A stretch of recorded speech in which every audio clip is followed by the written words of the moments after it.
Praise the name of the Lord. I greet you in the precious name of our Lord and Savior Jesus Christ. Ndinovimba kuti kwamuri kwese ikoko Mwari akakuchengetai, Mwari anemi. Ndine shoko rakuda kuti ndikukurudzei naro panguva yamasikati anhasi. Ndichaverenga kuna Numeri, Numbers chapter 22 verse 12. And God said to Balaam, you shall not go with them, you shall not curse the people, for they are blessed. 23 verse 8, how shall I curse whom God has not cursed? And how shall I denounce whom the Lord has not denounced? Chapter 23 of Numbers verse 20, behold, I have received a command to bless. He has blessed. I cannot reverse it.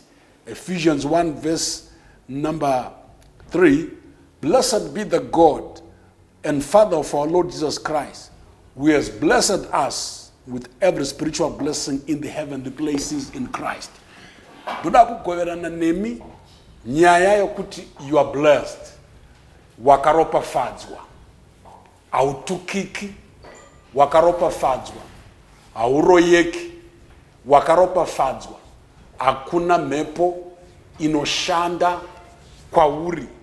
Panapa taverenga shoko remurume unonzi Balaam, a fallen prophet, a backslidden prophet. But I want you to know about these prophets, about the giftings of God.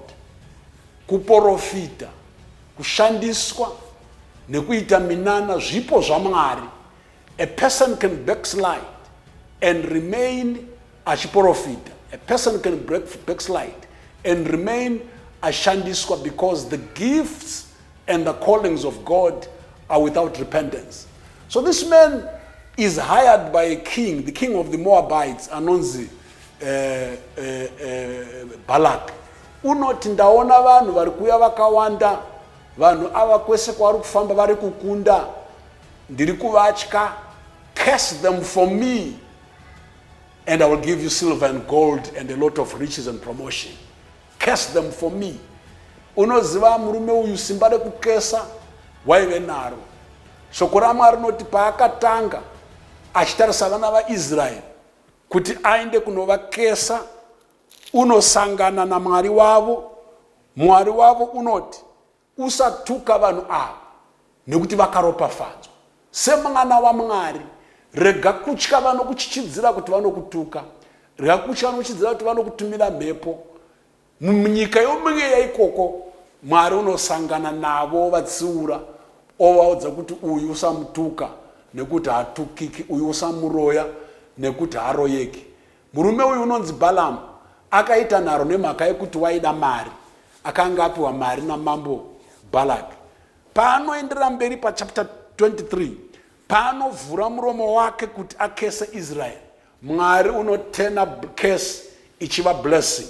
Pese paanovhura muromo wake kukesa Israel, Mwari unotena case ichiva blessing.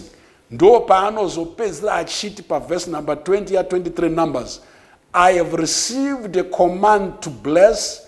God has blessed and I cannot reverse it. As a child of God, you are blessed, and the blessing cannot be reversed by witchcraft, cannot be reversed by your enemies, cannot be reversed by anyone who wishes you bad. Kuna Ephesians chapter 1 verse 3. Inoti ngavongwe Mwari baba vaishe vedu Jesu Kristu vakatiropafadza namaropafadzo ose mumweya muchadenga. Semwana waMwari, you operate under a blessing. You function under a blessing.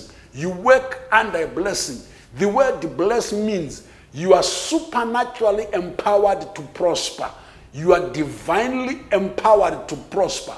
Dopa unonzwa Mwari achiti chipi nechipi chauchabata namaoko ako chichaendeka. Vana vako vacharopafadzwa, mumunda unoropafadzwa, kubasa unoropafadzwa, mukicheni mako munoropafadzwa, chinamato chako chinoropafadzwa, chese chako chakaropafadzwa. I want you to receive this word and believe it and appropriate it and make it yours. Tell yourself, meditate on it, that you are blessed. You cannot be cursed. You are blessed, and that blessing can never be reversed. God bless you.